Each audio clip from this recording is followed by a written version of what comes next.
Paula Tierney. I'm a production manager and designer and a trainer, and I've toured a fair bit over the last, I don't know how many years. I'm just going to introduce the other members of the panel here today. We've Nick Anton, who's the technical manager of Economies, freelance lighting designer. He toured extensively before he was a technical manager with the likes of Glass and smaller companies, a lot of smaller companies. So it's really good to have somebody who's had that much experience of touring with small companies, because even though we're looking at touring as a whole, I think a lot of the time when the resources are limited, that's when it's difficult. Nick was also one of the founding members of the Association of Irish Stage Technicians, and of which I'm a board member as well. And he was also the chair for a long time on the board. Conleth White is a freelance designer and all sorts of things. And he's a current board member of the Association of Irish Stage Technicians. Ashley Mooney is the technical director of the Abbey Theatre and was a former board member of the Association of Irish Stage Technicians. And she also, along with Danny Pearce, who works in the Lear, drew up an industry-specific, theatre-specific manual handling course. Because I don't know if anybody here has ever done the manual handling courses where you pick up empty boxes. You very rarely end up doing that in theatre. So that was a really useful thing to do. Paula Tierney is a freelance stage manager. She was company manager on a number of tours at OTC and Druid, and she was the production manager this year in the Scenes in Wexford. In the interest of full disclosure, she's also my sister. And Ronan Fingleton there at the end is the technical manager in the Pavilion, and he's currently the chair of the Association of Irish Stage Technicians, and he also toured, not quite as extensively as some of the rest of us, but he still has quite a lot of touring experience. I guess what we're looking at, I mean, the meeting that Emma referred to here, I know a number of you were at it, when it was the first time, really, I think, that so many people that are involved in the industry from different strands, like technical and producers, and right across the board there were people here, and the conversation, I think the communication that happened that day was extraordinary. It was really, I came away from it thinking, God, this has never happened before. This is absolutely brilliant. And it did start something. The whole point of it was that we would move forward and do something which is beneficial to everybody. And today is another step in that direction. It is to try and help people who are starting to tour, who don't have much experience. It's to try and make sure that the communication that happens between all aspects of the personnel that are involved in venues, in companies, in big and small, that there is, to try and facilitate that if we can come up with a code of practice so that people have something to refer to. Because a lot of the time, the things that happen is because that people don't realise that they should have done that, or they haven't, it's not an area that they're familiar with. So it's to try and move that along. And how we're going to do that this morning, I'll talk a little bit about I'll just give a general outline of what I would consider something that would be important in a touring context. And then if anybody from the panel wants to jump in and say something, I suppose from the panel, if you look at it, we have 2 production managers, we've some designers, stage manager, company manager, and we've venue managers. So we're looking at, from a technical point of view, we're looking at all aspects of it. So it would be really, it's to try and get all the different points of view. Now, the documentation that you have this morning, where we have some roles, they're just outlined, and because we've put names on them, so that you can see that everybody, they're from somebody with a particular set of skills, and there may be things that are somebody else might, or if you were doing a tour that was going around 20 venues like the board, gosh, there might be more in it, or I was trying to hit from my own experience with the production management one. I was trying to hit from my own experience the things that I find that I've had to do on big tours and small tours, and they haven't really, it just depended on the personnel you had and the money you had. So they're available to people, and rather than go into detail and talk about that, the reason we did those is so that you can refer to them.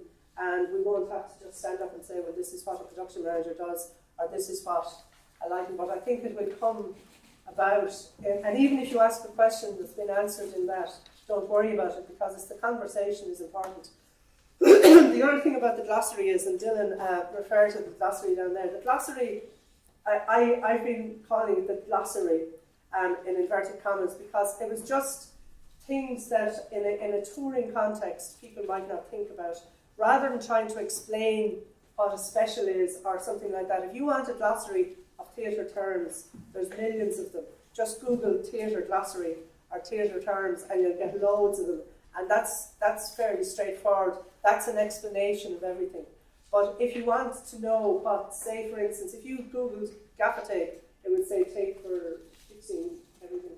Maybe not. Or something. But in the context that we're talking about, it's kind of more comes under etiquette, where you don't turn up in a venue without your own gaffer tape and expect the venue to have it. So that's just an example of what we were doing with that glossary. It's kind of just again, it's a time-saving device this morning that you can look through it and see is there anything there. And also it might spark something, a question about why is that the case?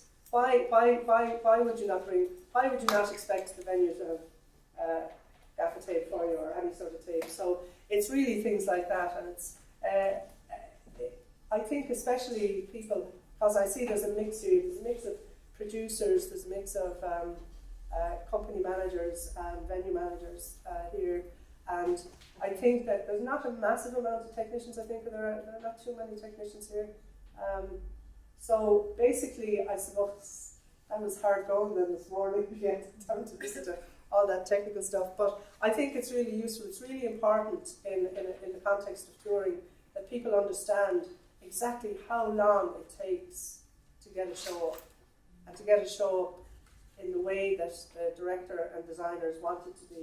It's really, really time consuming, a lot of man hours. So what we're going to look at, I guess, is in terms of the planning.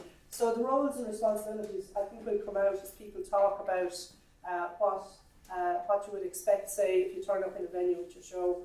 And we are trying to come to deal with not just small shows. We're trying to deal right across the board with touring etiquette for everybody, and it's not to just say we're only here to talk about a show where there's just two people or whatever.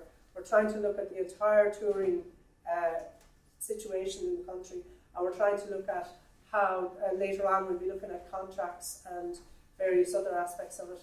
And later on, again, we will have questions for anybody who is maybe about to set out on a tour, or is trying to plan a tour, or simply just wants to know more about it.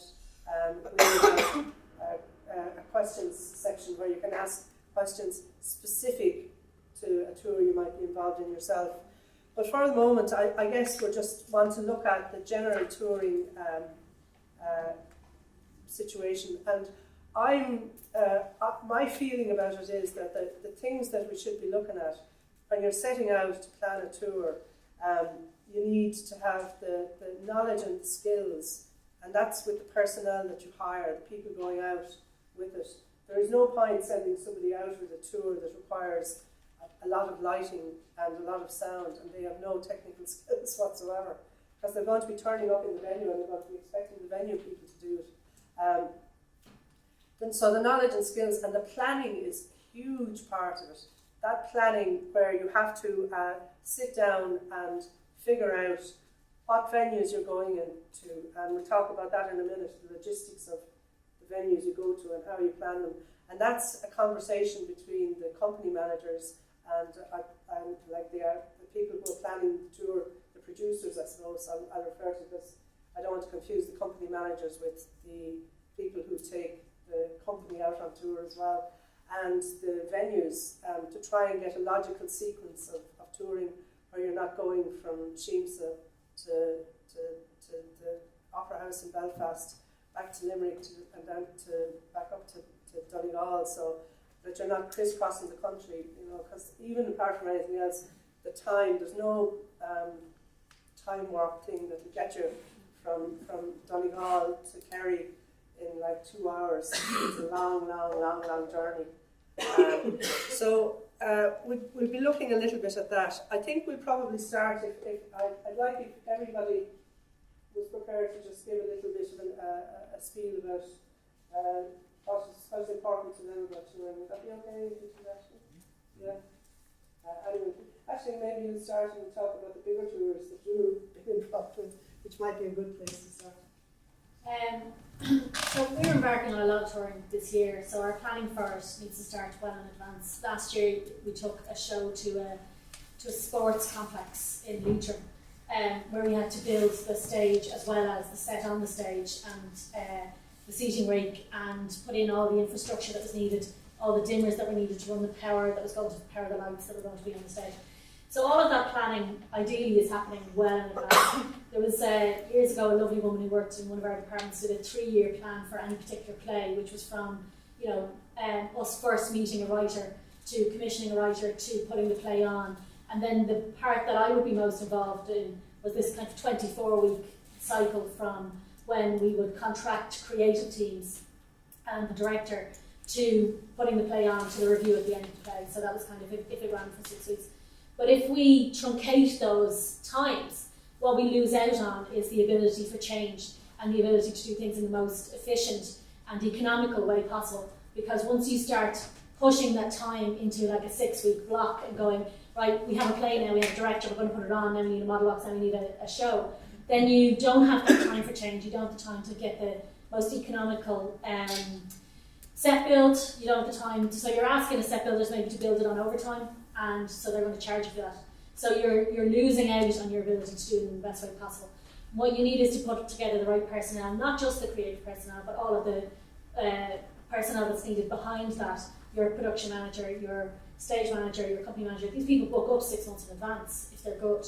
And if you don't know what you're doing, then they can't possibly be available to you. The people are gone who you're looking for to do those shows.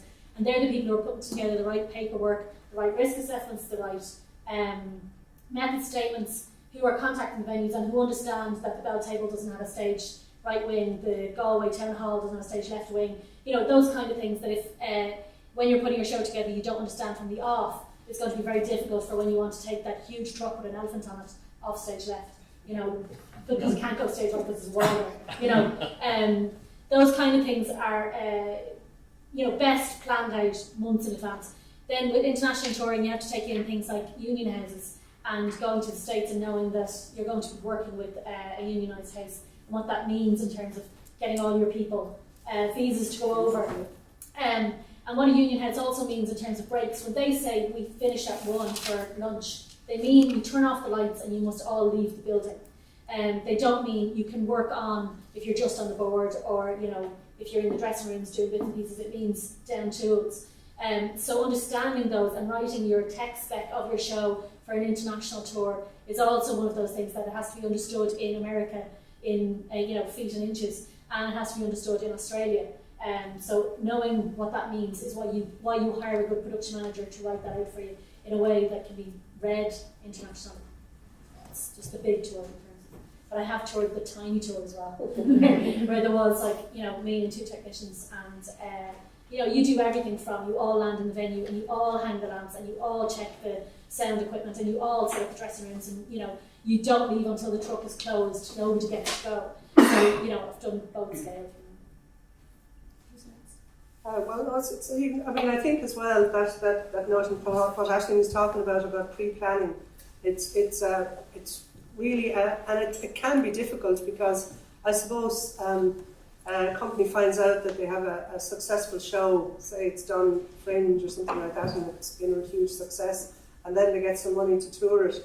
Often that planning time is by its nature shrunk, so that's why it's even more important if you do find yourself with very little time, is that you have skilled personnel to be able to implement the tour for you. I don't know, I think I did put, I don't know if it stayed in after the proofreading, but I have a thing I call the triangle of pain. It's there.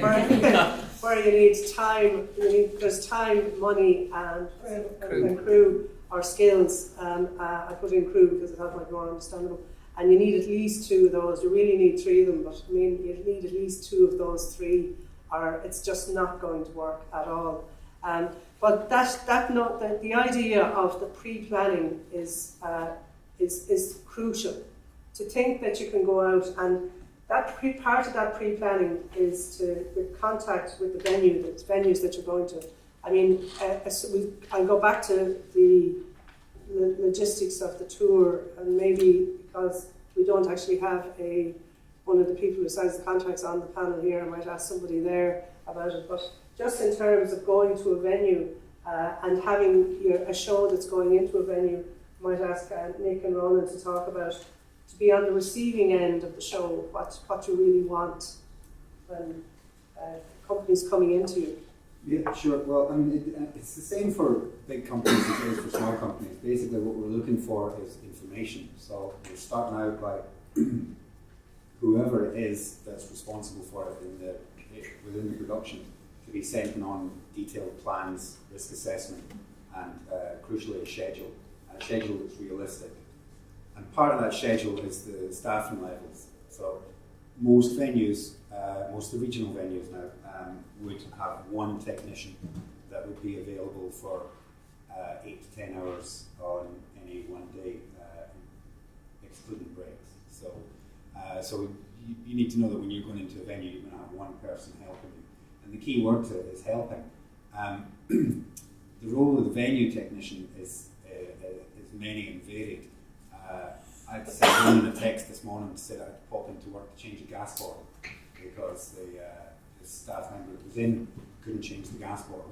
So I could be halfway through assisting a show technician focusing their show, and I could get a call from front of house to say such and such is broken, there's a toilet blocked, can you go and unblock it? Or can you get someone to come in and unblock it? So that's a big part of what we need is the schedule, how much crew you need, and who's paying for it. Because ultimately, we have a very limited resource. Likes the Dunmays, I don't know, I think we get maybe about, Val knows this better than me, I've given up thinking about the money that comes into the venue, but I think we get about 160k from the Arts Council a year. And out of that we've got to pay everybody's wages. And when it comes down to if you come in with a show that's undercrewed, we are then subsidising your show, which we're already buying from you, and we just can't afford to do it. So part of the big information circle is how big is your show, what is your expectation, and how can we manage your expectation within the reality of what our venues can provide. It's slightly off point, but it's my biggest bugbear with this whole thing. When I used to tour back in the day, there was no money. Most of the Arts Council funding went to the big players. Companies like Galloglass got very little in the way of Arts Council funding. And we used to always joke that we were subsidised by the Department of Social Welfare. But in those days, we went out with fully crewed shows. Now, it was all about managing expectations because we were working on such tight budgets that we all wanted to do enormous productions, but we just couldn't. It was just an impossibility. So the whole time we spent thinking out the box and trying to make these things work so that the audience got the full production. But the key to it always was staffing. We always had enough people on the road, and we weren't expecting. Part of the thing was that there weren't all venues. Drake didn't exist, Dunmays didn't exist. We did a lot of things in the likes of Cavan Town Hall, schools all over the country, where you were starting from scratch everywhere you went in. So the planning that went into those tours, there were a couple of moments where you did have to travel from Antrim to Tralee, which was unpleasant, but most of them were done in a sequence that was sensible, that was manageable, that didn't mean that whoever was driving the van was driving for 6 hours and then doing a 14-hour shift and then having to drive to the D&B. So there are ways of managing these things, and it's all down to planning. It's all down to a lot of pre-planning. I don't really know what else to say about it. Experience come up. I mean, I think it's prioritization, Nick. It's Nick. I mean, maybe you'd like Nick said there that he went down to tours that are fully staffed, Now, what do you mean by fully staffed? Like, what would you Well, consider? for example, take Happy Days. Happy Days was one of the first tours I went on. So Agnes Burnell and Don Foley were the cast of the show, and I was the tech, and I was the main driver because it was my van. But David Teven at the time was the company manager. But for the tour, he became the second tech. So he was doing a little bit of company management, but that was mostly done prior to the tour. So he was doing a little bit of books balancing and so on. So in company management, you talk about accommodation, travel. Which was all done ahead of schedule. So when we actually got into the van, turned the keys in the van, David was actually the assistant technician. Okay, so we shared that work between us, and we had a stage manager. I can't believe I remember who the stage manager was. But anyway, basically there was 3 of us going out on the road with everything in the back of the van and 2 actors. And to my mind, that was it was the minimum that we needed for that tour. There were points when we could have done with an extra staff member, but we were managing our expectations. And when we got to a place that was a really big job and we couldn't manage it, we trimmed everything down because that was the reality of it. So there's a lot of thinking on your feet and whatnot to make it happen.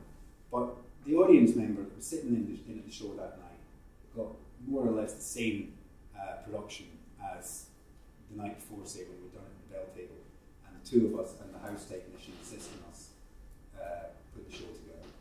So full staffing, I think, is the key to the whole thing. I think it's utterly impossible to take out a tour without a tour technician. I just think that it cannot be done.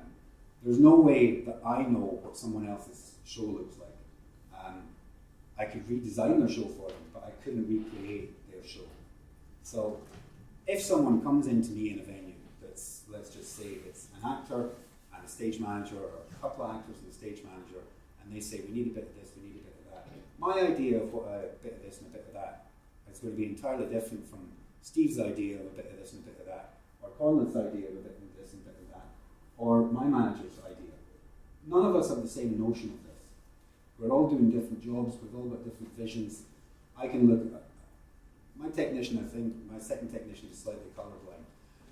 Quite a lot of the time I'll say, look at that colour, isn't it a lovely pink? And I'll go, it's a bit orangey, don't you think? So there you go, we've got 2 people in the room doing the same job with different visions. It's impossible to create someone else's show if you've not seen the show at least a couple of times and worked on it. So number 1 is a tour technician has to be there, a relighter has to be there. Now that relighter could double up on a couple of jobs, depending on the size of the show. It's a small show, 20, 30, 40 lamps in the rig. You can have that done in a matter of a half a day, 3/4 of a day, and then that person could do the laundry while someone else is doing something else, if they've agreed to do it. Or they could give a dig out with addressing the set and so on and so forth. And no doubt they will give a dig out with putting the set up when someone needs to be held and whatnot. And similarly, whoever is putting the set up is going to foot the ladder if it's required, if there's no one else there to do it. But the key thing is, keep it safe, so there should be someone there to foot the ladder if it's required. Give people the jobs that they are there to do, and expect no one else to be able to do their job. Because I just cannot do someone else's job.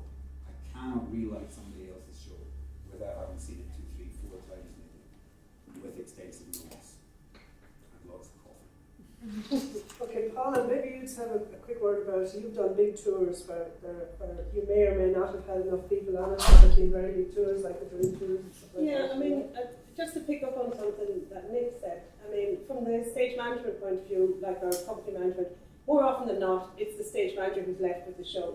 Like we kind of had a joke that the only reason we got into stage management was we always had to go with the show. So if they were going to New York or, God forbid, Gorey or wherever you went with it, And more often than not, the stage manager is left with the show, and it's the stage manager who looks after the show, like as it should be. From my point of view as a stage manager, I feel my biggest priority on any show or tour. It's kind of easier if you're sitting in the gate or board, gosh, for 6 weeks, something, you know, or in a venue for the project or whatever. But if you're taking a show like Druid do, which plays in Skibbereen Town Hall on a Monday night, which happens to be my birthday, Druid Shakespeare, and in New York, in the Gerard Lynch, in the Lincoln Festival, the following Tuesday, that those shows, the people who come to see the show in Skibbereen Town Hall, needs to get, they're not going to get all the whizzes and buzzes and huge, you know, flying bits and pieces and stuff, but they're going to get the same show that the audience in New York get the following week. And on a smaller scale, if you're taking a show out, you're going to the Town Hall Theatre, or if you're coming here to Blanchardstown, or somewhere that has lots of, you know, plenty of kind of stuff and support and stuff, even in terms of staffing, then you go to places that you turn up and somebody comes and gives you a key to the front door and says, yeah, we'll come in and put the chairs in on Tuesday or whatever day that you're doing the show.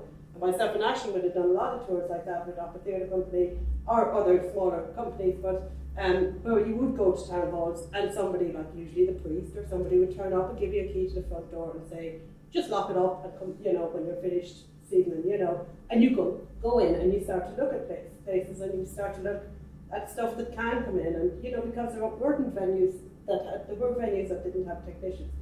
But the idea is that the same show that you saw, somebody saw in the project, say like Julie or somebody saw in the project and decided they wanted to bring it to Cork, that you're seeing the same show, even if it's not exactly, you know, in terms of set or whatever, but the actual production is the same. And that's kind of hard to, I would find that hard to do without a proper level of staffing. And as Nick says, one of the most important roles is, like I'm a stage manager, I've toured for 20 years, more, 25 years I've been toured. And I've toured with Opera Theatre Company, when we went out, for years I toured them. We went out with 5 people, 2 stage managers, a lighting technician, a carpenter, and a production manager. That's luxury. But we were going in and putting big shows in single days. Like you go in and you put it in one day and then you continue on the next day. It's where I learned everything I know about theatre from OTC. I learned how to big lights, I learned how to focus lights, I learned how to set up orchestra pits, build sets, tie ropes, sweep stages, everything. I learned all of that in my first 3 or 4 years with Opera Theatre Company. And it stood to me kind of long term. But I can put lights up. I know what Conleth talks about when he says that's a profile, that's a finale. I know what they look like. I didn't know that the reason the finale was called finale is because I knew nothing about that. I didn't know that, you know, I mean, I know what they can do, but I can't do it. Like, and also, if I was taken out on the road and it was just me, I'd be useless. I mean, I'm pretty good on sound. I can program a QLab. I can probably program a lighting board if I want to. But I need somebody else, actually even just somebody else there to bounce everything off of and to have, you know, just to help me out. And the other big thing is that as a stage manager, I tend to look after the show. So I need to be eyes on the stage so that we are getting the sort of same show every night. That it's not, you know, that if, say, I take a show out for Jim or something and Jim rings and says, how's the show going? And I go, oh, it's great. Or that Jim's not getting the show report, I'm going, why is the show 10 minutes longer last? You know, so that, or 15 minutes shorter. You know, so that my job then is to continuously keep the show going and give notes and whatever. But I also have to, stuff that we don't think about, I look after front of house. So I have to spend a bit of time going out front of house, talking to the front of house, giving them all, like typing up notes for front of house, you know, often organising programs, giving out programs, dealing with the petty cash for the programs, you know, often I'll be given a bag of money at the end of the night saying, oh yeah, that's what we sold on programs, and I'm going, how many did you sell? And, you know, so a lot of that falls to the stage manager as well in terms of doing up like function sheets and anything like that, you know. And as Nick says, the more planning you can put into that, the better. And here's the thing, and I don't know whether companies would, like often if you do a show, you do a rehearsal period, if, like say I have a show coming up with the new Irish National Opera soon now, and we're going into rehearsals next Monday. We're doing 2 weeks rehearsals because it's already been done before, and then we're did a production week in Wexford, and we're going on tour to 4 or 5 venues. We had a meeting 3 weeks ago where we sat down and went through each venue.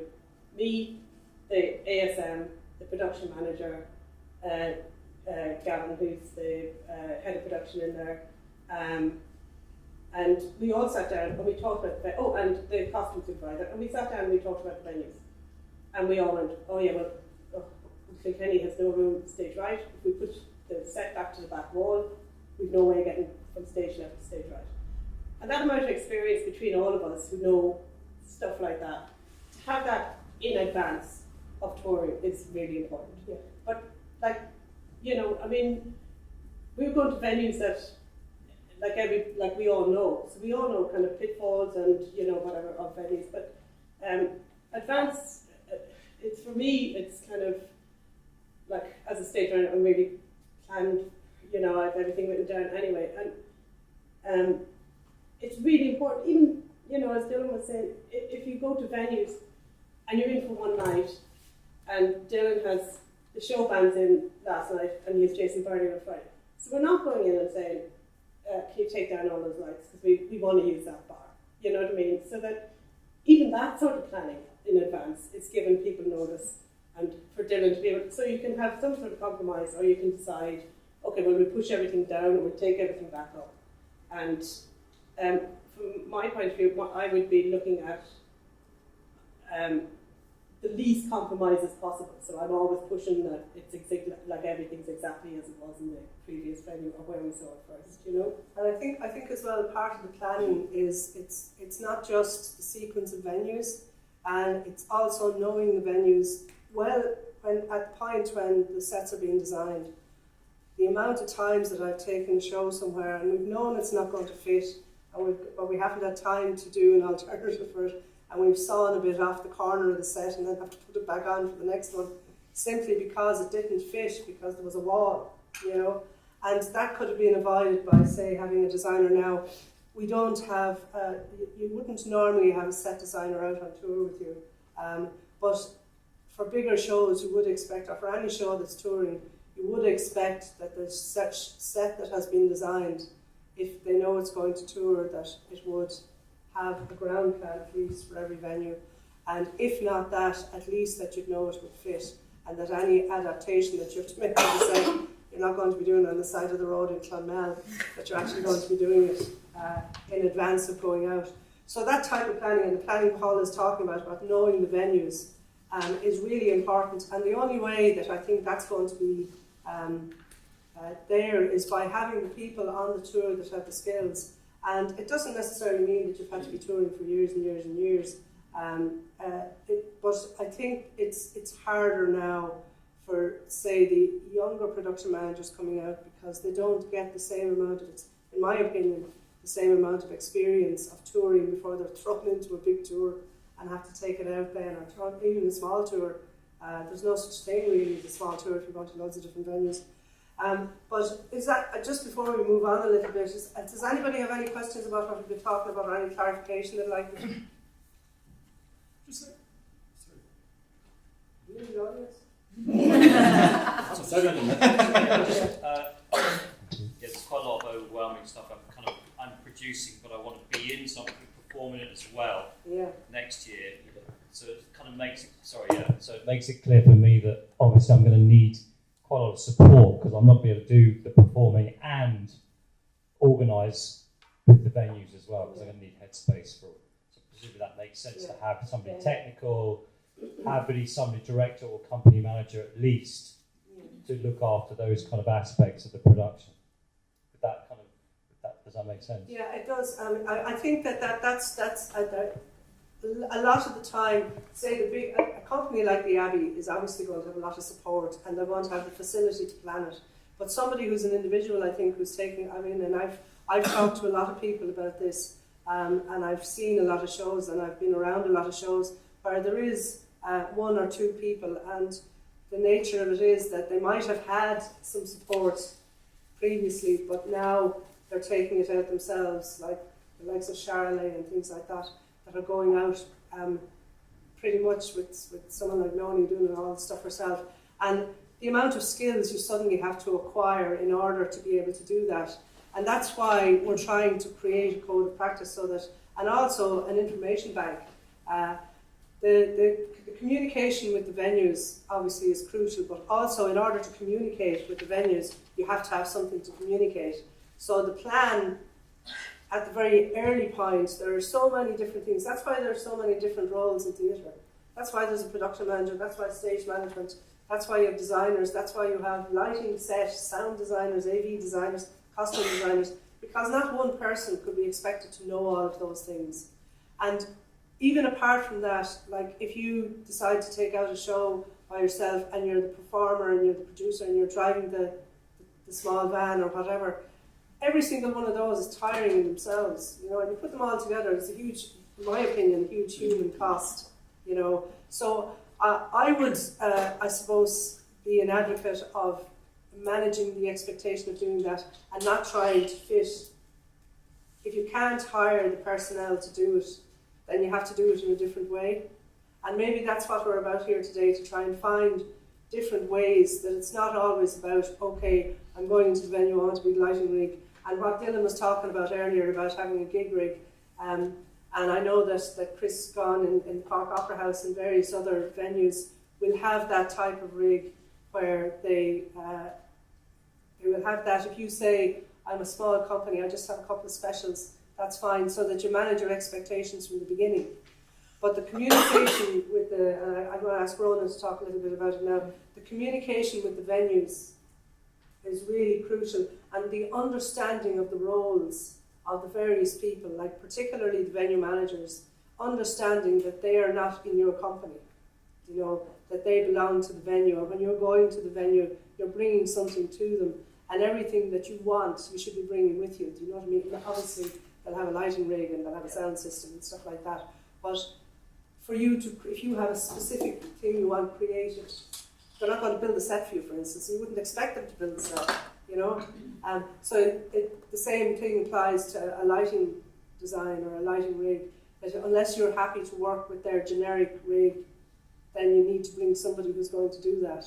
And you need to also look at your schedule, because a lot of the time, the issues that happen in touring is, and it's understandable, trying to do a one-day fit-up, because that means you can do a show that night. So maybe there's only 2 nights available in the venue, maybe it's a money thing, whatever. But trying to do something in one day for all the things, even for a small show, for all the things that have to be done. Like if the lights aren't already rigged, you have to rig the lights, you've got to put up the set, you've got to focus the lights, you've got to do a sound check, you've got to do a cue to cue, you've got to fix everything that came up in the cue to cue that wasn't right, and then you have to prepare to do the show.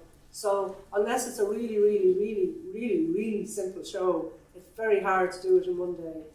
You know, and that's something that I don't think people take into account enough, and that's where the difficulties occur with personnel, with people, because if you think about it from the point of view of you going into a venue, you're going into the venue and it's your show, it's your encounter, it's your day, it's your night, everything. But then the next day there might be somebody else coming in, and the poor venue manager has to do the same thing all over again, and all over again, and all over again, maybe 6 times in 1 week or 5 times in 1 week.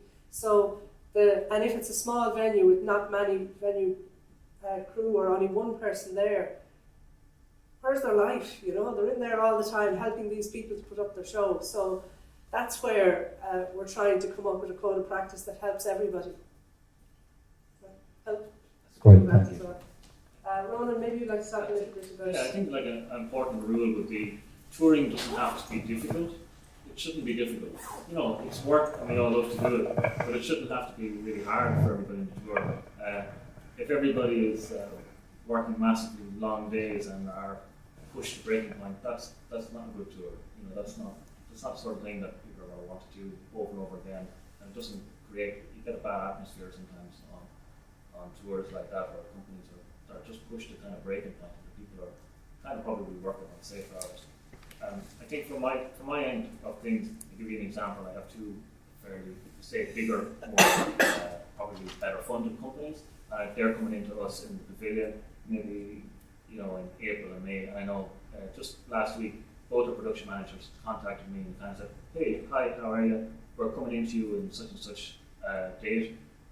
We're still in pre-production, so we don't know what it's going to be like yet. Can you send me all your technical spec, and I'll get back to you in due course. And then I know straight away I'm going to have an easy get in with those companies, because they're already communicating with me. They're looking to see what we can provide, what the schedule is, what I can offer them in terms of hours, and they're doing that like 3-4 months in advance. So I know when that company turns up, they're probably going to be well staffed, organised, and it's going to be an easy day for the venue and probably an easy day for them on tour. That makes a big difference for me, because it's 2 shows and a very busy program that I don't have to worry about as much. That I'm fairly sure that they're going to be well sorted.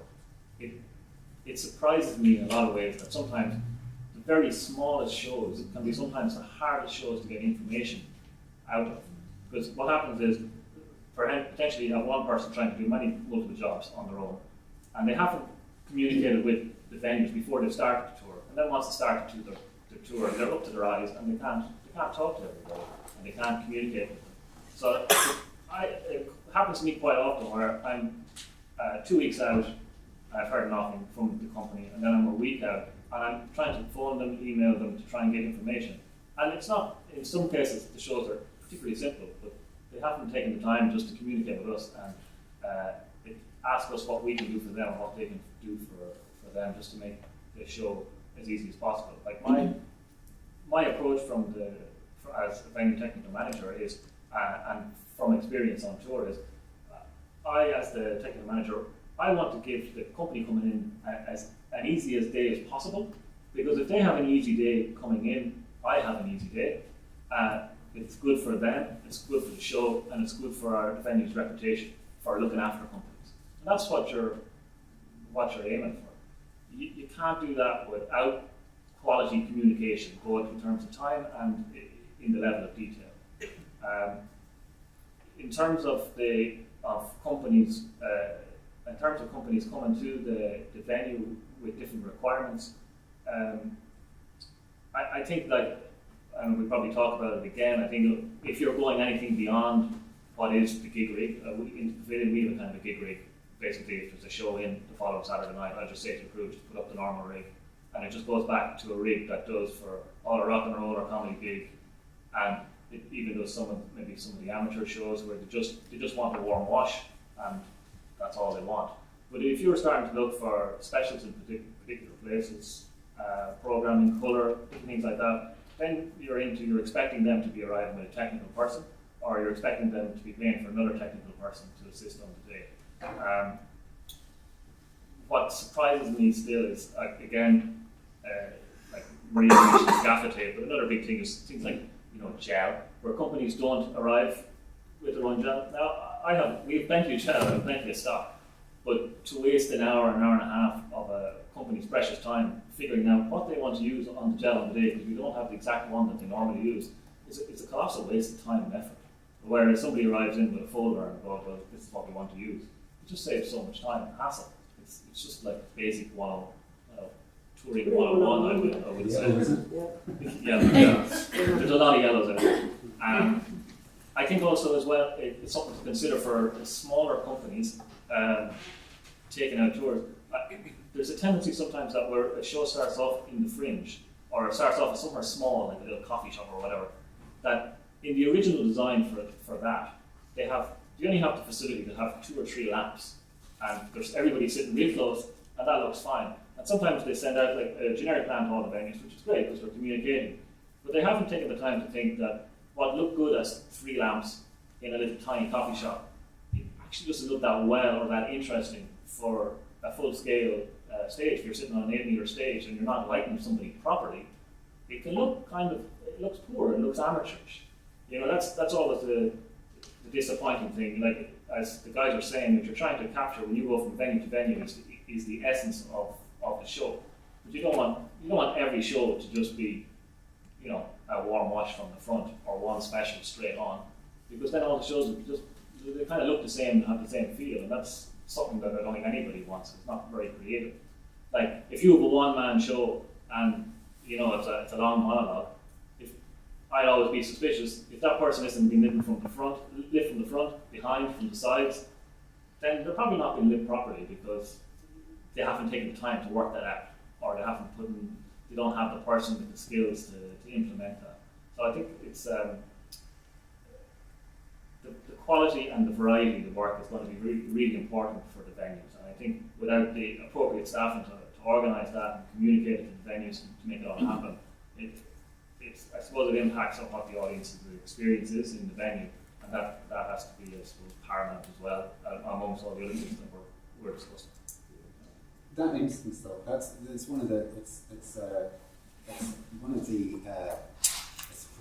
I have so many bugbears, but it's one of my bugbears as well.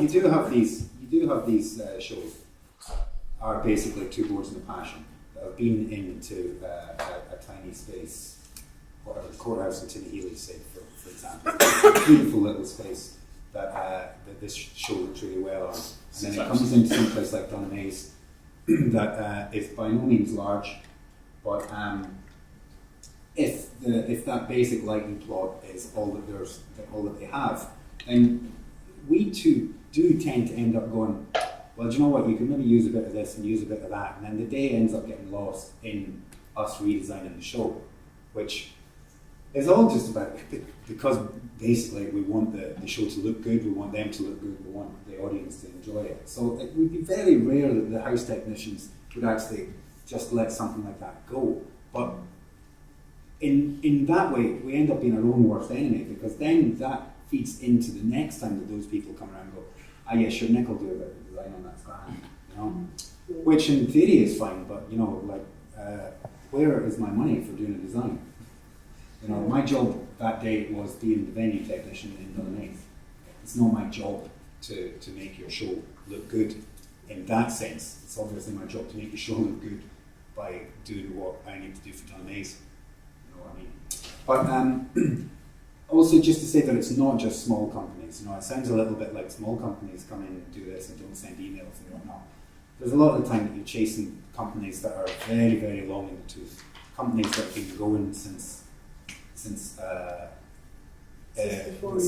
almost since before I arrived on Ireland. But where you're actually chasing them, you're calling them the day before saying, I thought you were going to send me this email. What is going on? Now, a lot of the time what happens, like the Dunamaze, I could get a design in from Conleth, and I could also get a design in from Druid, for the sake of argument. And I'll look at those two plans and go, oh, wait a minute, I can save everybody a bit of time here by cross-rigging this and cross-rigging. I have an example there. I was going away for a few days, and the debt was looking after the place, and I got the two plans in. It turned out that half of the rig was exactly the same for both the shows. So LX2, LX3, and most of LX1 were identical. And all we had to do was a few lamps on LX4, a couple of booms, happy days. If we hadn't got those plans in time, the chances are he would have stripped the rig to be ready to re-rig it the next day when their technician came in. But hey presto, everybody came in and going, oh great, easy day all round. And as it transpired, the show was a big tour, a long tour rather, not necessarily very big. It was a long tour, and everybody came in absolutely dead. They were just, everybody was yawning the whole day. But there you go, a little bit of passing on the information well in advance, and you know, the lazy side in me went, oh look, this is going to be easy. So it's worthwhile from everybody's point of view, because it can be the day on that tour that you're just shattered, and you walk in and you just go, oh, thanks be to God, look at this, half of this work is done. You know? It's also the side effect of that is that obviously all likely designers design the same stuff all the time. Yeah, they're always so just go for the cheapest. Should there not be like a technical workflow across all theatres? So before any company comes into any theatre, they should have to fill in a kind of a workflow system, right? This is what we need, this is what we want. Most places would have that. I think more for amateur companies than for professionals. Yeah. You would give venue would give out that kind of thing for amateur companies that have to do. They're not I was Professionals in quite a lot. expected to do it themselves. But across all theatre, just like a specific workflow system, so you know. It is. You will get one that I would as a production manager I would have to fill in a lot of that where they will ask kind of, but you can't ask like every show is so specific and has so many different the context that they can only ask very general, like how many are in the cast, things like that. You can't really ask things like how many lights in your rig and things like that, because that's too much. Like, if somebody had to fill that in, they just wouldn't. I know the amount of information.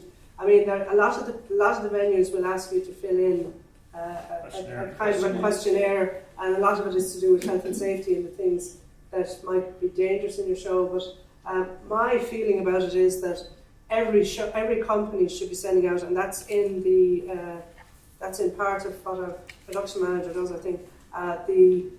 That there should be a pack that goes out from the production manager or from whoever is standing as the production manager in the company to the venue, which should include the tech rider, which is all the information about the show, including the length of the show. Is there an interval? Because the front of house needs to know that. If there's a bar in the venue, they need to know that. If there's an interval, so they can have bar staff.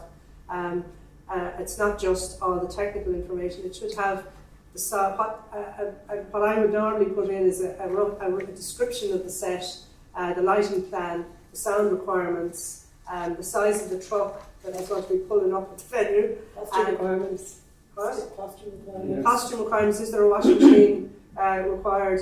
Now, that's not going to change if the venue doesn't have a washing machine, but you would usually want to know that. Like, if you put down on your tech rider that washing machine required, you would expect to hear back from the venue manager saying there's no washing machine here. So the lighting plan needs to go. And often when I'm sending the tech rider, the lighting designer has not yet done the lighting plan. We'll talk about this. First I was going to say, but let's take, first of all, the lighting plan. I would send out a generic lighting plan. I suggest this in that send out a generic lighting plan, because the lighting plan can vary from venue to venue, so there is unlikely, unless you have plenty of time to do lighting plans for every venue, you're unlikely to get a lighting plan for every venue to send out with the info pack. So the usual thing is to actually send out the lighting plan from the first production, which is not a great idea, because that tends to be a lot bigger than what you're going to tour. So what I suggest in the pack is that a generic plan is made, which is a smaller scaled down version for getting it in for a day, for example. And then that'll give the venue tech a good idea of what's coming in. And then surprisingly, or unsurprisingly, that often gets rigged for you instead of the plan you've actually gone and drawn. But however, one of the problems with drawing a plan for every venue is the set's going to be in a different position, perhaps. It's a lot more work. And the discussion, the set design is not going to be on through. So the discussion as to the position of the set will depend on who's doing the lighting, and then with the stage manager and setting out the masking possibilities, and figuring out if there's any strange entrances and exits, how the set needs to move for that to happen. And then for the odd one, like getting the elephant, or one where was the big truck off stage right or left in the bell table, will that be possible? So you can send out a generic plan early on, and if you're touring, if you're affluent enough to have a lighting technician, they will draw all the plans. I do say that I do get asked, I'm even this year being asked to draw lighting plans for every venue. I'm not going to do it, because I feel that the person who's touring the lighting should do that, because they'd be putting it up. Because if I send out a plan and they see that it's not going to work on the day, they might feel they have to put it up anyway. So I'd have a discussion with that company about how much I would charge per plan, and then they won't want to pay me that. So they'd be quite There's also the thing as well, like Conleth's often sent me generic plans, and I have then called them saying that I'm going to swap this, and this, because that's not going to work.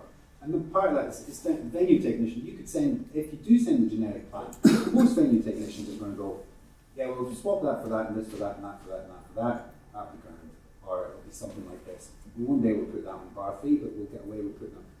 What's that like doing? Oh, grand, happy days, see you in a fortnight. Okay, we're going to stick that one on bar 4. You know, there is a sentiment to that, and in fairness, we love it as well. It's like, oh great, the challenge.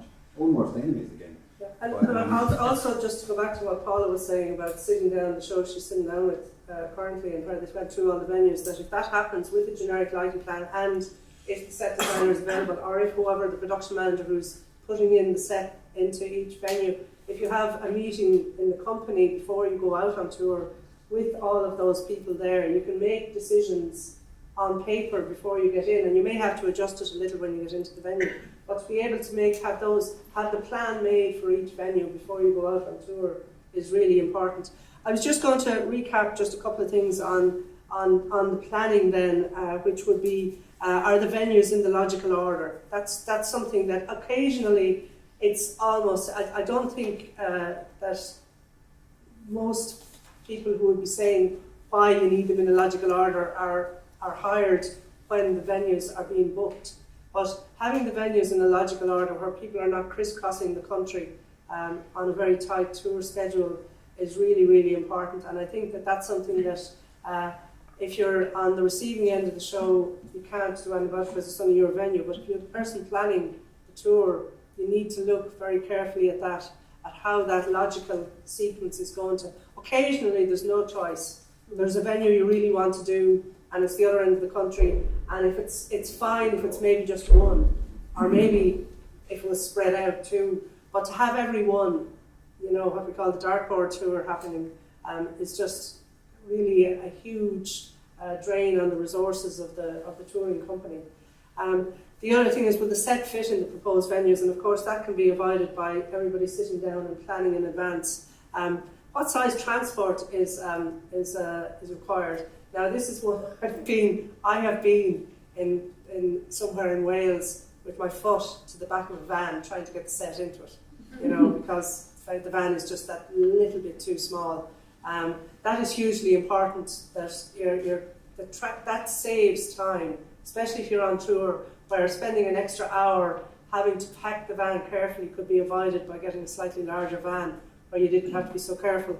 But also the transport that's chosen. A lot of people may be going thinking it's cheaper to hire a van and get somebody in the company to drive it instead of getting somebody who does transport.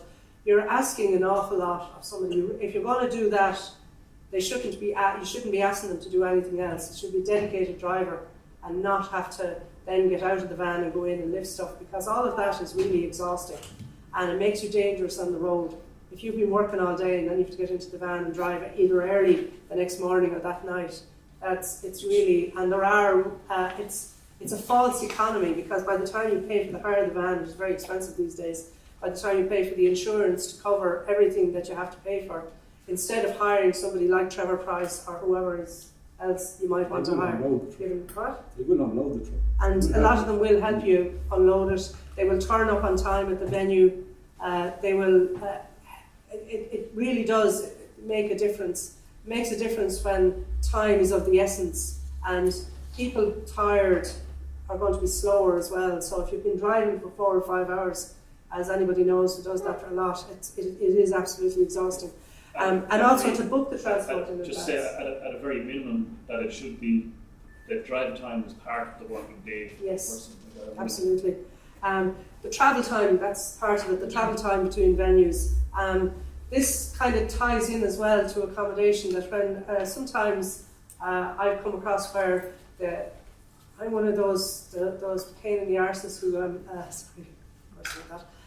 who wants to book all my own accommodation, because years and years have been booked into accommodation which was off out the country when we needed to be in the venue at 8 the following morning and things like that. So the venue, the booker of the accommodation should bear in mind that the crew requirements are different from the cast requirements, and that the crew need to be first of all near the venue, but also they may decide that if they finish the get-out, if the get-out is a relatively quick get-out, say if you're finished at 12 o'clock and the next venue is a 2.5 hour drive away, oftentimes they will decide to drive then at that point and get there and save the extra 2 hours, stay in bed in the morning, because it's kind of hard to go asleep almost immediately after you finish get-out anyway. So if the crew are driving, and that means arriving at your accommodation in the middle of the night instead of at normal accommodation hours. So you're having to make an arrangement that you can get into the accommodation. And these things kind of need to be taken into account, because I think a couple of times, in Portlaoise once it wasn't done, and we arrived at 2 o'clock in the morning, we couldn't get into the accommodation. It was desperate. sleeping cars. The fit-up time, the fit-up time needs to be realistic.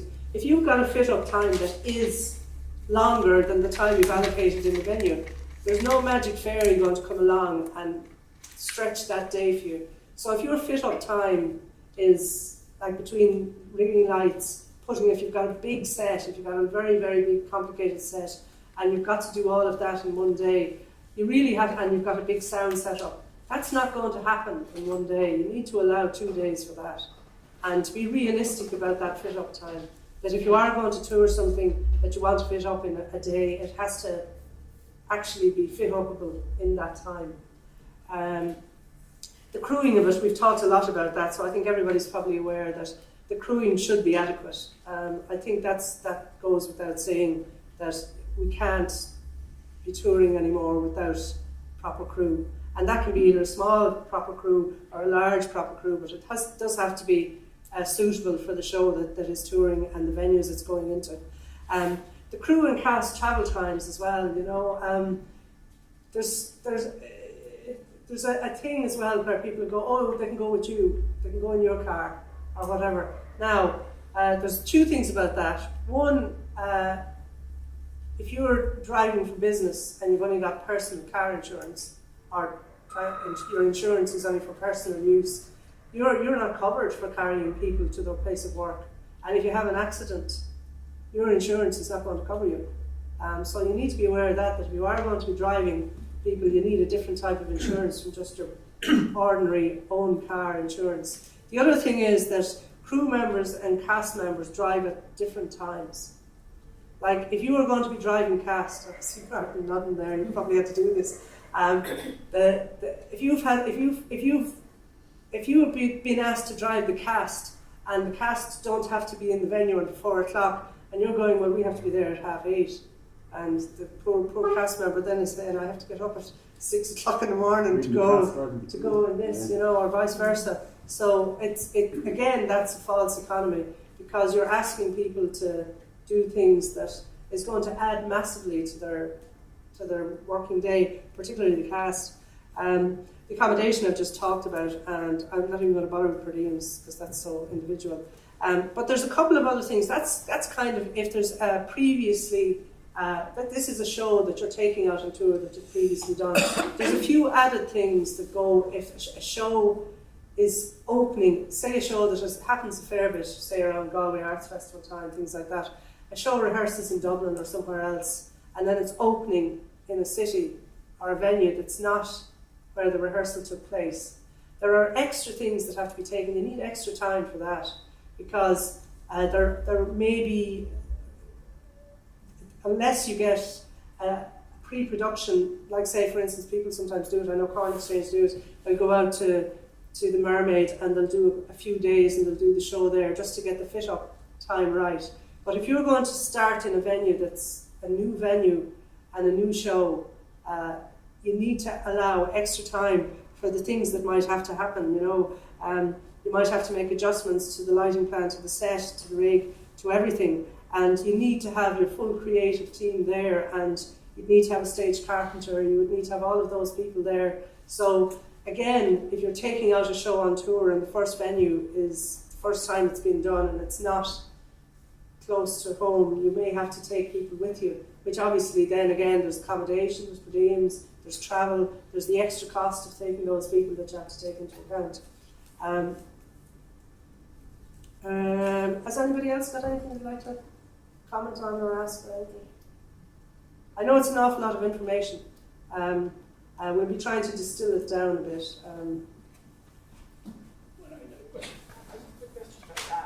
Do you want to hang on until we... Now, this is not my area of expertise. I just know this. Well, maybe somebody might know.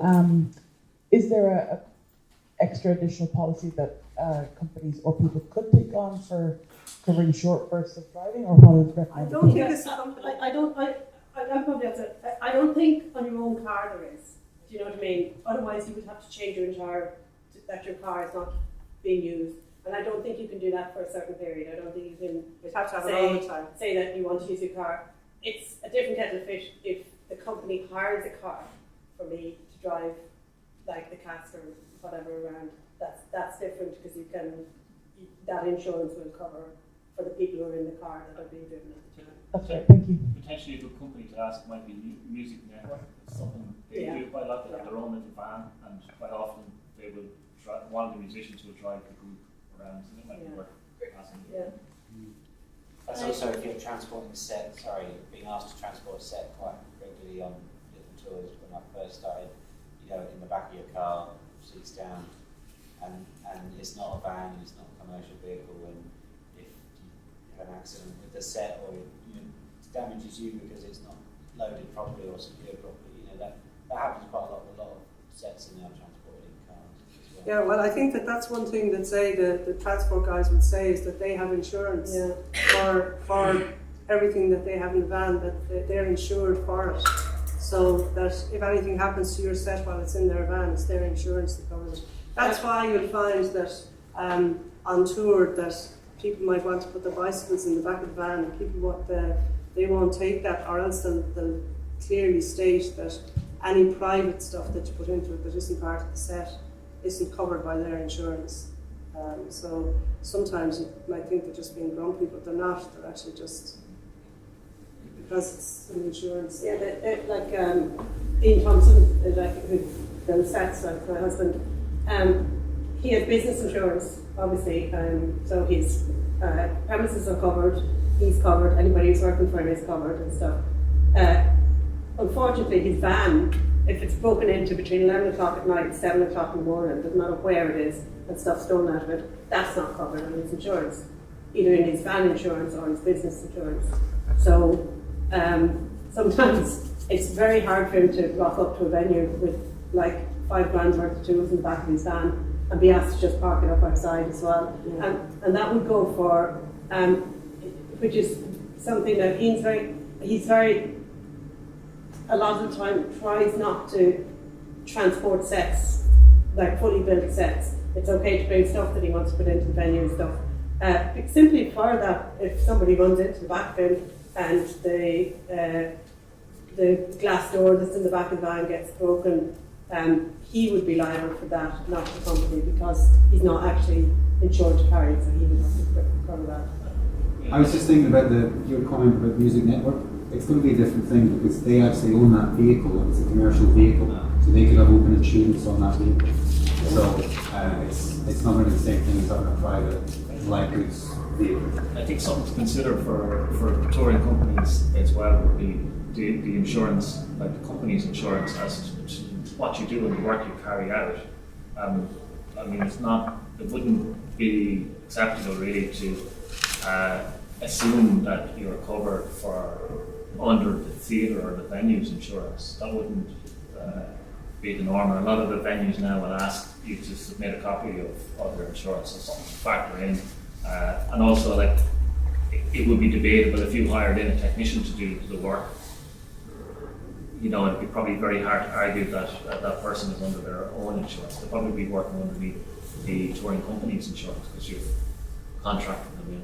There's a bit of a debate as to who's covering. As we all know, anybody who's had to take out insurance in any area, they're making it so difficult, and even your own personal car insurance, like, it's so expensive, and everybody's it's shot up like 40% in the last year, and similarly with any of the insurance right across the board.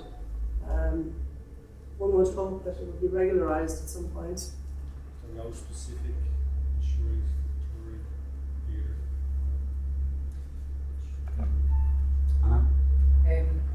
There are companies, Event Insure is a company that we work with, that will quote you, both as a production company and also for one-off events, including tours.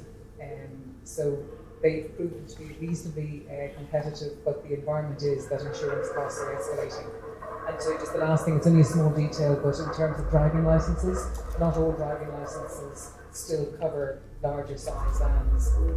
They used to be automatic, but I think they've decided that driving vans over a certain tonnage or whatever it is isn't for the faint-hearted or the average driver. Trailers as well. Yeah. There's also been age limit.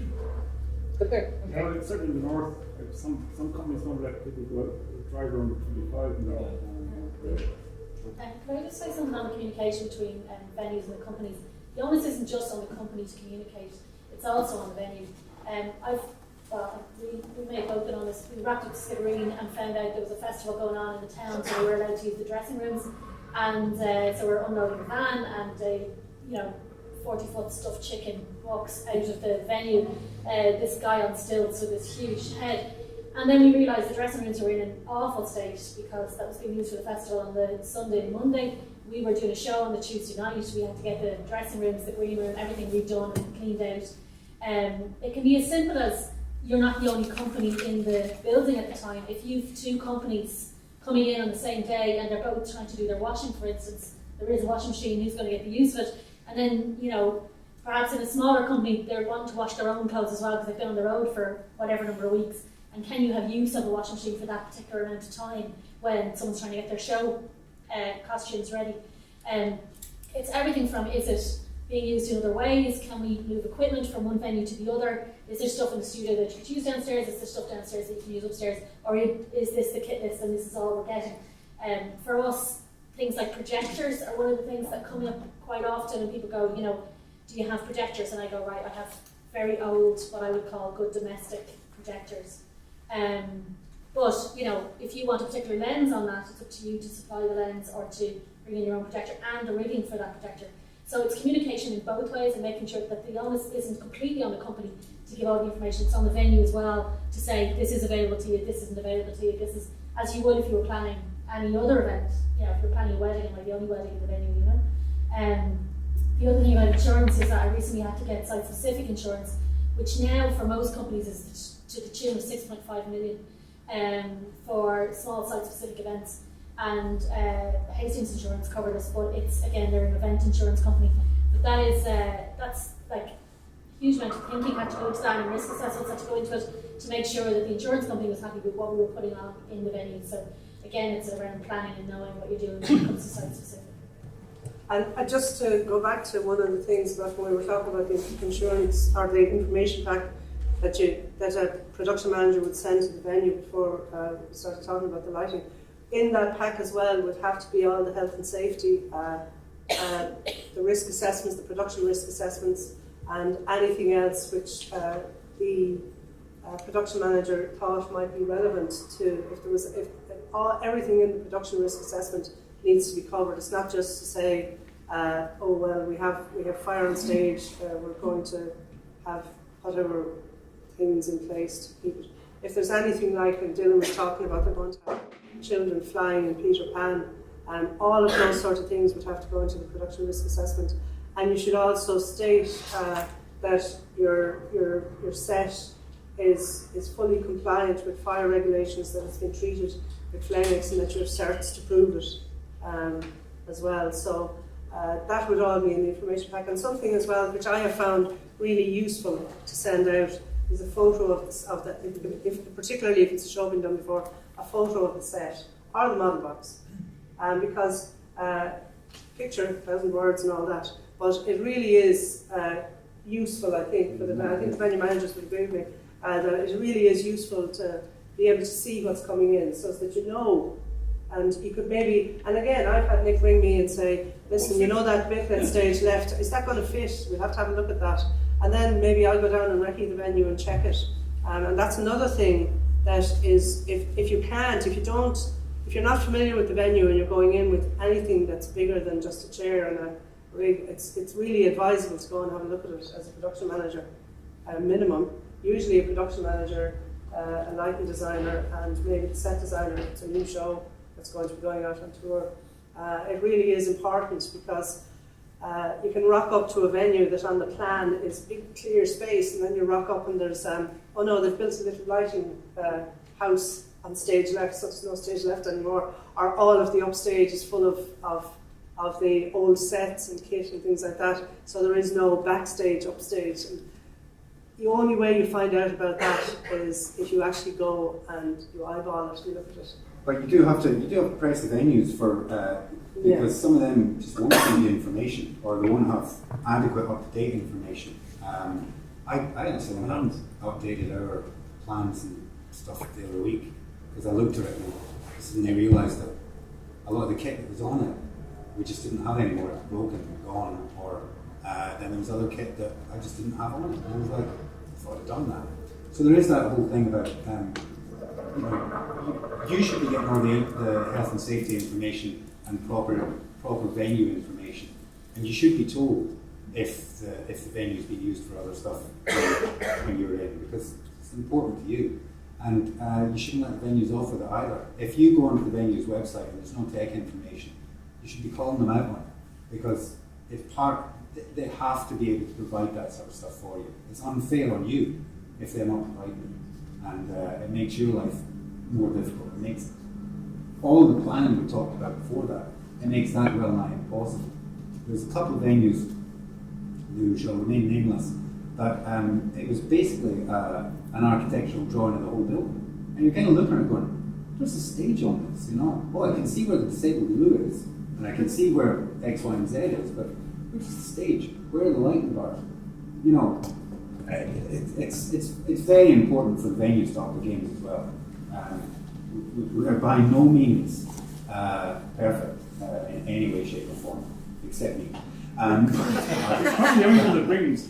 I do, but it's you know what? I got to the stage in the last couple of years. Before I stepped down from the IST and stuff, I found that so much of this was taking up so much of my life that I was kind of going, I'm nearly 50, and I do nothing other than work. I do, you know, every waking hour was spent with work, and so I kind of just said, you know what? I've had enough of it. And I went off and started doing other things, and sometimes the phone rings and I look and I just ignore it. I just go, do you know what? I'm working tomorrow. I'll answer you tomorrow. So I've got a few of those custom texts that say, I'm not at work at the moment, I'll call you tomorrow. Because you wouldn't believe how many times I get phone calls at 11:30 at night.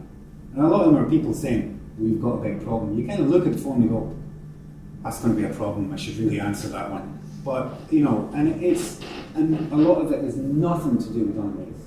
You know, it's people around the country saying, how do you do this? Or how do you fix this? Or can you lend us this? So, you know, the work-life balance thing for all of us works out if we do all of that planning. You know, because it's like Ronan said, we all want easy days and we all want happy, pleasant days. The last thing you want to do is come and done maze with this hairy, grumpy Scotsman. Because, you know, it's like, and if I end up in a situation where I'm getting nothing from the company, it just makes you go, you know what, life is too short for this. But I do feel the same, that I want the companies to get as much information out of me and out of my manager and out of all of the venue, so that when they come in, they're going, we're being looked after. We know that this is going to work. And then everybody's happy and smiling. We spend the whole day talking about archery instead of work. Yeah, that will lead into the conversation today as well. There's a whole team within the venue that's a valuable resource, which I don't think sometimes is taken advantage of. You know, there's a program manager maybe, or there's the administrator. The administrator is doing your contracts, not just the technical manager, who seems to be the front person most of the time, but there'd be even you know, the program manager or the director, or in that contract process, you can get all that kind of information. Our questionnaires go out with the contract, and the questionnaires have everything that we've outlined today.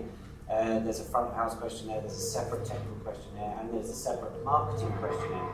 Marketing is also an area which has a wealth of experience about putting shows on and what you need to put those shows on visually and scheduling wise, you know, because they're dealing with getting your stuff into a program that will be printed in September, the deadline for that. So here especially, and in other venues I've been in, that team has been really key in bringing your show to stage as well. Before the technical manager even needs to bring you, you know, that's 3-4 months ahead. Point of information on that. The rider is part of a contract. So when we're talking about a rider, it's an addendum to the contract. Not always. Technically. Sometimes it's just technical information. Quite a heavy rider It's the first. word rider contract.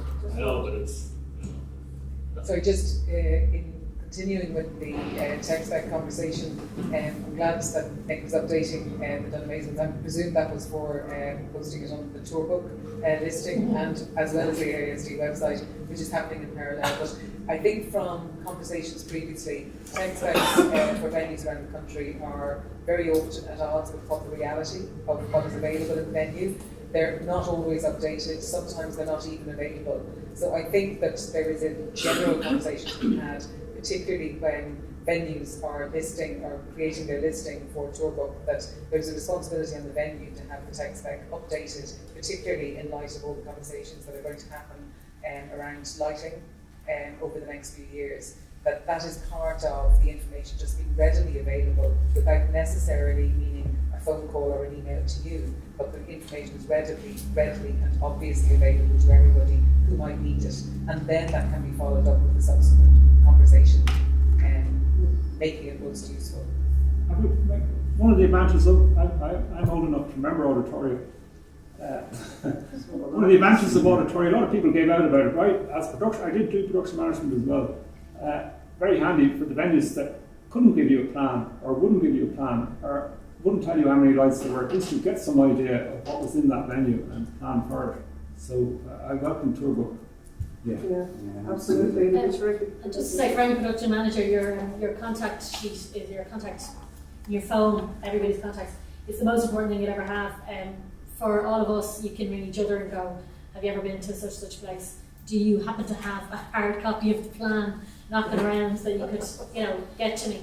And there's some production managers who, have them year on year and update them as they go around touring. So it's always worth having those numbers in your phone. But people with experience will know that. People who are starting out the business won't know who to contact. Will contact us and we'll help. Yeah, there's the AIST, the Association of Irish Stage Technicians, run a mentoring system where you can contact us. And if you have any specific questions, there's a number of us will answer them for you. I also do a plug. I think we're going to be running a Taking Out a Tour course shortly for people who just want to know how to plan a tour. Mostly technical, but if there's anybody who is, keep an eye on the AIST website for that. Okay. Just in terms of the venue managers that are here and company managers, I wonder would anybody like to say something about the trials and tribulations of trying to book a tour, from a company point of view, or from a venue point of view, trying to program your venue. No. Nobody wants to say anything about it, because I think there was a bit of conversation about it the last. I mean in terms of that it isn't easy. It isn't easy from that point of view to program a tour either. If you decide you're going to tour in a particular period of time, everything, the moon and the stars have to be in alignment and everything for all the venues to easily slot in one after the other with availability and things like that. And I don't think that sometimes the technical end of it doesn't think, and we understand that there's a reason why maybe a venue is booked that's miles away from another one, or that there's only one night booked in one day.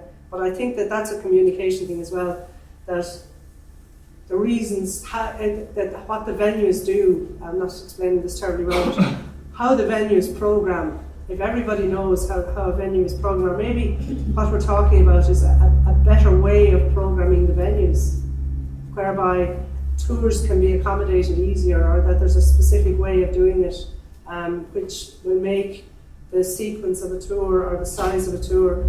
I mean, it's almost like when you're programming a concert or something and you go, okay, well, we can't put them on after that because they've got a big setup, a big sound setup, and this one, the solo singer, it's kind of like that. If there was more communication as well, I suppose, and that's not my area of expertise, but if there was more communication between them, sure there is a certain amount between some communication between the venues about how the touring aspect of the work, because I presume it's touring, there's local things. I mean, even maybe you might say something. There's so much in that. I suppose as a programmer,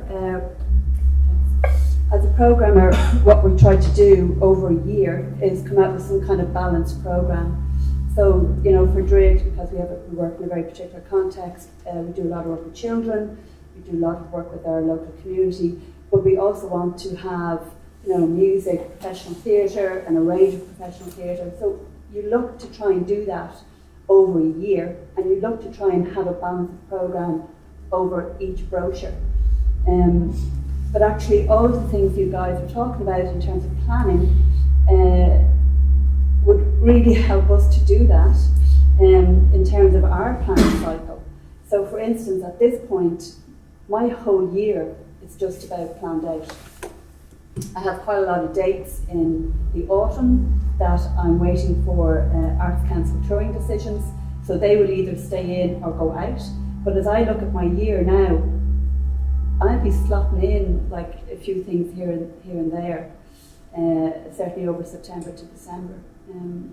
So planning, like having the tour planned, if that can happen in terms of dates, which would help with you guys earlier, you'd have a much more sensible touring schedule available to all of us, you know. And in terms of networks, I think networks really help in that way. So when the Strollers Network is working with a company on a tour, we will literally sit down as 10 venues and go, okay, let's all take out it is literally like, let's all take out our calendars and see over those 2 or 3 weeks what is the most sensible way we can do this for the company, because that will cut down on cost, it will cut down on grumpiness, it will cut down on health and safety issues, because we all want a healthy, happy tour.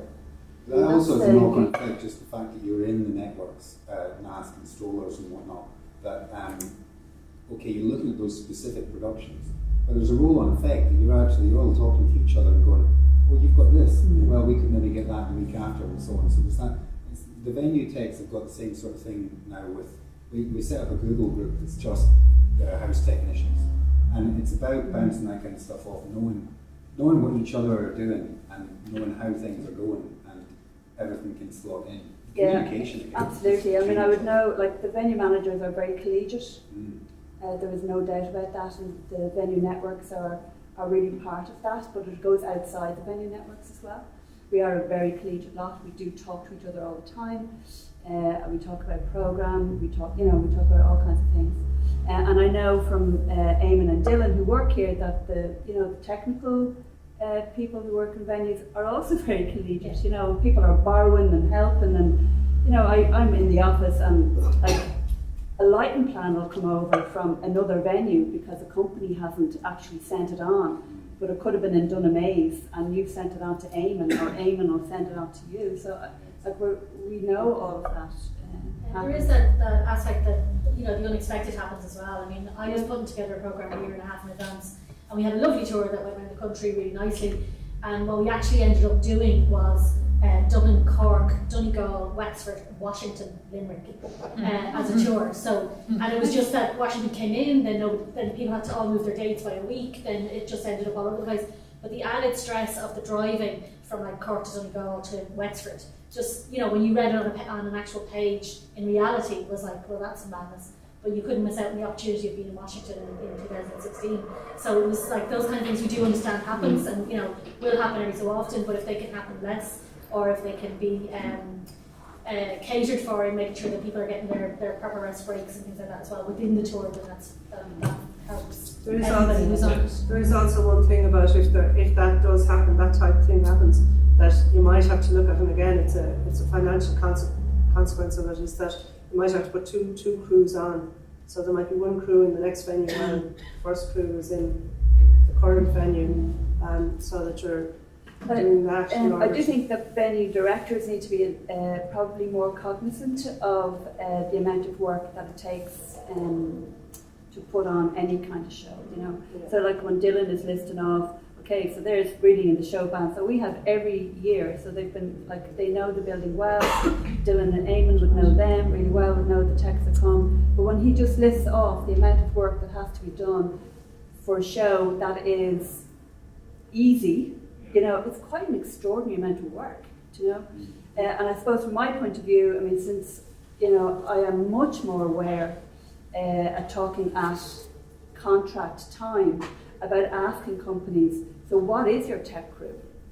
Who are you coming? You know, because actually we need, I think venue directors need to take this on as well at contract time, because it's not just about, you know, I really want that show, and we do get into that. I really want that show because it's fab and I love it and whatever, you know, it's the kind of artistic end of it. But actually, how are we going to get it up, and how are you going to help us get it up on our stage? You know? A major aspect of the programming, which forces all the programs, which leads on to everything, is the important thing, which is the audience as well. You know, and here we're lucky because we have an audience which will come out for the show bands on a Tuesday night or a Monday night. There's only so many Saturdays and Fridays in the year, and especially in solstice, a lot of the pressure was because it was impossible to get an audience to a small theatre show on a Monday night, but that was the only day they could book.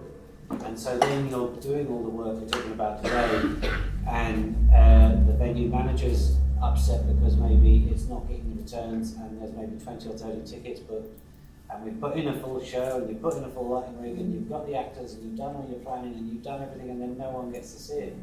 And so what's happening there then is there's that kind of, we're talking about kind of atmospheres and people getting tired and people getting fed up, or work-life balance, because you're kind of, you feel like you're doing something for no reason. You know, I mean, here 7 days a week you could program something, and with the right marketing and maybe the right push, you know, and we've got a studio as well. We didn't have that in Solstice, so here we can move work to the studio for 90 people, and it'd be a sold-out show suddenly on all the publicity.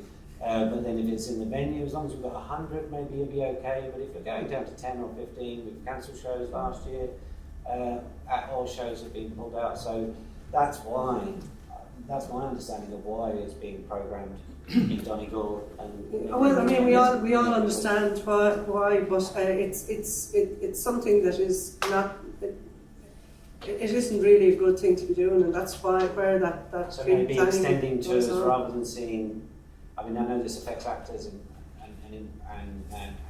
staffing, but you know, seeing a tour as you know, maybe 3 months of Saturdays rather than 1 month of touring. You can't really do that. There's a different way of working. Yeah. But it does come back to contract stage as well. For somebody in my role who's talking to whoever it is, you know, whether it's, you know, somebody who came out of the Fringe or, you know, a bigger company, where you go, I have to start asking the questions at an earlier stage, I think. So at this point, I am now saying to people, well, if it's just you on your own as one performer, and you have no tech, how can I accommodate that?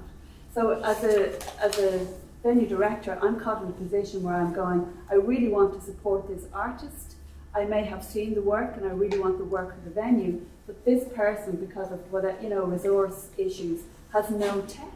So that means I know my house techs are going to have to do a 14-hour day and talk about, when you talked about Rebecca, and offer a show that they have never seen before. And actually that's not on, it's not the way it should be. So actually at now I'm going, I ask the question of every show that comes in, and I have said no. I have said no to shows that have no checks. I think it does get to that stage where you do have it. Yeah. Because I mean, it's directly across the venue as well. Because then when you are taking one of those little shows and they say, sake of argument, they say, okay, well, we want a grant to do the show, and you say, well, that's fine. We're going to have to staff 2.5 crew that day to run the scope for the 4 hours and to do this, that, and the other. And then it's like, so you'll be paying for 1.5 of those. So I'm like, well, no, I need a grant to do the show. It's that hidden cost. It's hardly hidden. Well, probably for long many years it has been hidden, but at least now it's not. And and again, as a venue director, I have a duty of care to the staff and drink. Exactly. I have to be really cognizant of things like working time directives. We work under a whole pile of legislation. So you're trying to, you're looking at the guys' timesheets and you're going, geez, you can't do it. This is not sustainable. So because I have a massive duty of care to my staff. You talk about a hidden subsidy though, and for actor or director-led companies who are just, one actor coming on with a suitcase saying, look, I'm putting on a show. They're also the person who drove themselves there, who put up whatever bit of set or had to find the bits of furniture in the area that were being used. who is the person walking for the light focus, who is the person putting on the show that night and taking it down, putting it back in the bag and washing their own clothes and all that kind of stuff. And that is a hidden subsidy all the time for those actors trying to, it looks like they're on for 2 hours in the evening, but they've done a full day's work. And it's diminishing return as well. If you try and do that 6 nights a week and then you try and do that over a tour, you just, my background is coming from stage management, and our job was always to make sure that the actor arrived, had as smooth a journey to the stage as possible, got on stage and put on the best performance they could in front of an audience, because that's what we would feel was our job, in cleaning in all the surfaces in the dressing room, making sure the green room had tea and coffee in it, and all those kind of things. But when an actor's trying to do that for themselves, you can just see the diminishing return over a tour as they kind of go, I'm just too exhausted now, putting in a performance, having to get myself back up there for that 2 hours in front of an audience. I would rather pay more money in a guarantee. I'm not saying that out loud or in public. But actually, the reality for me now, with all of these conversations going on, is that I would rather pay a higher guarantee to ensure that a show is properly staffed. Well, it's a realistic guarantee. That's the thing. I mean, like they're coming like 1,200 quid. No, like, but I mean, it's everybody charges that. It's actually saying that what you're getting for your this is how much our show actually costs. I mean, you like the problem has been that people have said this is how much our show costs. It comes into the venue ends up staffing it. So the cost of the show is that plus this. And it's a diminished show, and that's always been the problem. That is the problem. That was the crux of it, and I think I just think having these conversations is worth it, because I mean, if it does mean that a show that went out last year that was purporting to cost £1,000 is coming out this year and is costing 1,600, then that's how much that show actually costs. It's not, nobody's getting robbed. Nobody's making money out of it. That's the actual cost of that show, And by whittling it down and cutting this and cutting that and ending up with a diminished product, it does nobody any good. It doesn't do any of us any good. It's not good for the company, the cast. It's not good for the crew. It's not good for the audience. It's just and it's just about. I don't want to use. I'm going to use the word honesty, but it's not honesty like that. It's not like anyone was trying to cheat anyone or anything. It's just. Reality. It's just a reality. The venues are desperate for programming. I talk about my September to December brochure, program, which is really, really there, depending on our council funding decisions. Well, I was talking to 2 venue managers yesterday, and we're all looking at June, going, "Good God, brochure deadline from Friday, and I've nothing in." So that's our reality as well, where you're trying to. Produce a balanced program every. If you were looking at solutions and you said, right, well, we're going to give every venue 3 techs. If all the money was then going to pay for 3 techs in each of the venues, then the artists would be going, well, we're not getting any money. So it's still going to the tech essentially, because they're paying a tech to come out on their tour. It's going to the people who are actually taking a nominal wage, but they're the people with expertise and who have trained in this. So it's if we were looking at a solution, at least if the artist is making a decision about what they want creatively.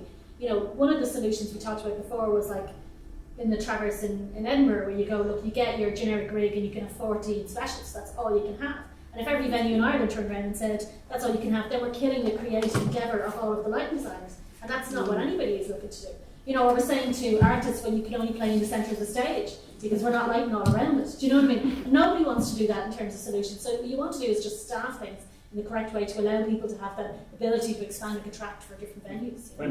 When people are applying, I assume, when people are applying for funding, they need to be factoring in all the costs of the tour.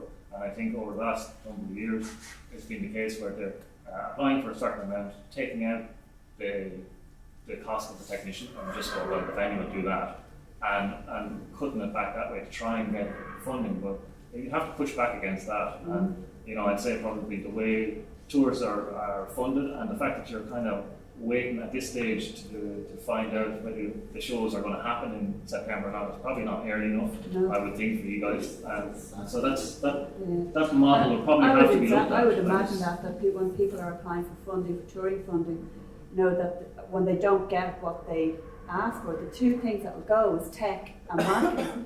Yeah.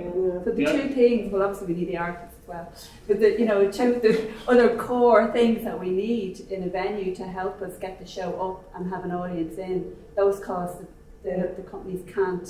Hopefully there would be a take move those to on. either fund a fully formed, appropriately staffed tour, or not to fund it at all, and that be the case. Hopefully that's. It is when also the- around, we've talked a lot about expectations as well, do you know, like I have an expectation that my venue is programmed consistently, do you know, so perhaps our expectations about how many nights our venue is open needs to shift a bit, you know.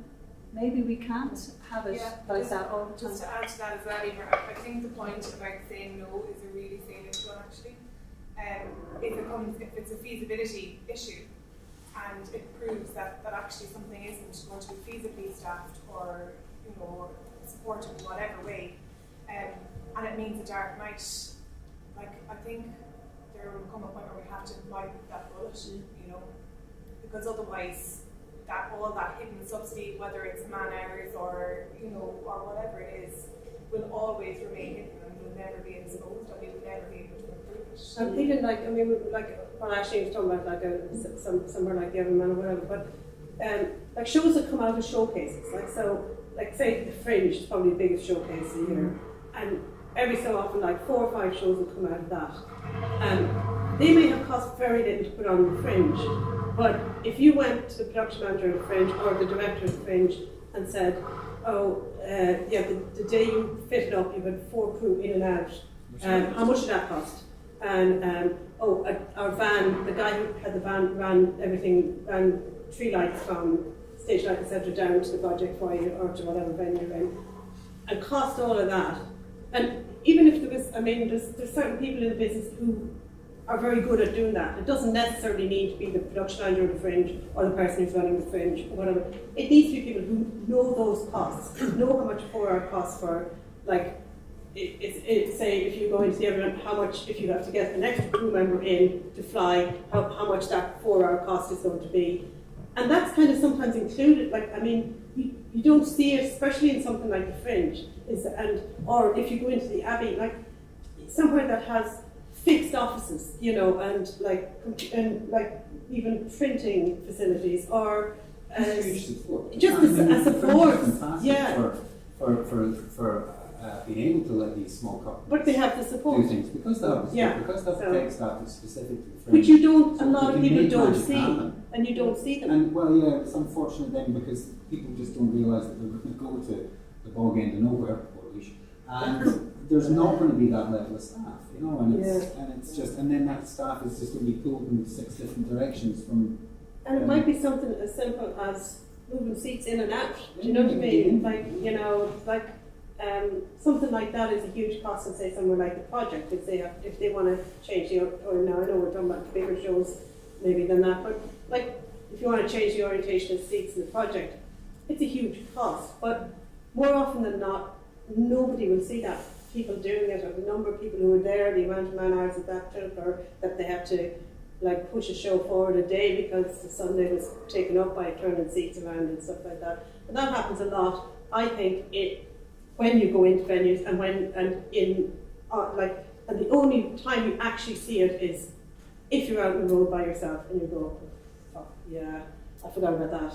The last time we did that, Adrian Leake was there because he was on the crew from the Fringe and he did that. And now I don't know how to do it or whatever. And I'm not just talking about me, but in terms of those they're always hidden. And they'll come up with marketing and everything. It's not just, technical, that's what I'm speaking from a technical point of view, It's like you have the marketing with bigger companies. And there's been a lot of great work before, we've done a lot of great work on marketing companies, a lot of talk workshops and meetings and stuff like that. But it's hugely important. It's hugely important, but it's everybody. It sounds, this obviously is very tech oriented, but you could just nearly substitute the word tech for front of house for marketing. Yeah. We talk about the same thing, the planning, the amount of work it takes, the amount of man hours it takes. I think though that but the way in which we are talking now about the realistic costs of taking a show out on tour, and that people who might have done a show in the Fringe and gotten the show out, and then, oh, great, but don't have the knowledge that of the hidden costs that we would know because we're well aware of it. But like, you can't expect people who are just maybe starting out or who have just come into the business or something like that, you can't expect them to know. So I think it's really important what we're trying to do here today, which is create a code of practice that information is freely available to people, and that they can understand that if they are going to take a show out, they have to think about, hang on a minute, how much unseen help did I get, say if I did it in Fringe, or if I put it on in a venue where, a big venue where, like, well, a venue with a lot of support, like the project, excuse me, where you will get things that you might not get in another venue.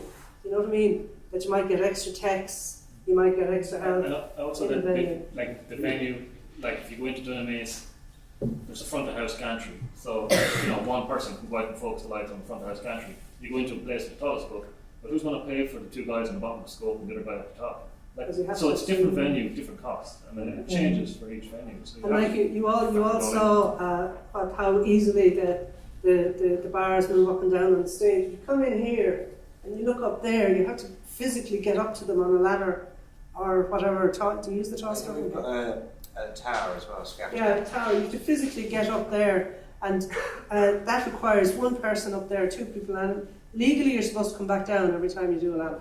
If you did that, there you'd be 3 be points of contact on a ladder, and as you saw when Yeah. Conleth is moving the lenses, whatever, he's using 2 hands. So you don't have 3 points of contact from the beginning. So the least you should have is somebody on the bottom of it making sure that the ladder is staying stable while you're already infringing the code of practice of a ladder. A few years back, a few years back, I got a call from a production manager on Fringe, and it was about using ladders, about the hazardous. And we worked out that in the 2 days, the same person had climbed 1.5 miles up and down the ladder. You know, it's just we got the problem solved anyway, but it was just one of these sort of. And that's a thing to take into account. Like if you go to a venue like this, it's more time consuming. So your full fit up time is going to be increased because of the up and down the ladder malarkey. I think Point it's of information, Working time. not in the glossary. That's called a fixed grid. So if you see fixed grid, that's it means a lot of labour. the information. It's the glossary is that sort of glossary. Yeah. I think we're going to break for lunch now. Now we will be available over lunch if anybody needs to have a specific question. If you want to come up and casually talk to us, that's we'll be all down there. For any venue managers in particular that are in here just now, you may or you may not have known the EU are pushing to ban incandescent bulbs. They are banning it. They're banning lamps allegedly in 2020. We're trying to fight it. But if anybody wants to talk about that specifically, I'm doing a fair bit of work on that at the moment with, just from a Dunamace point of view. Just facts and figures and how much of your venue's electricity is being used by the electric and stuff.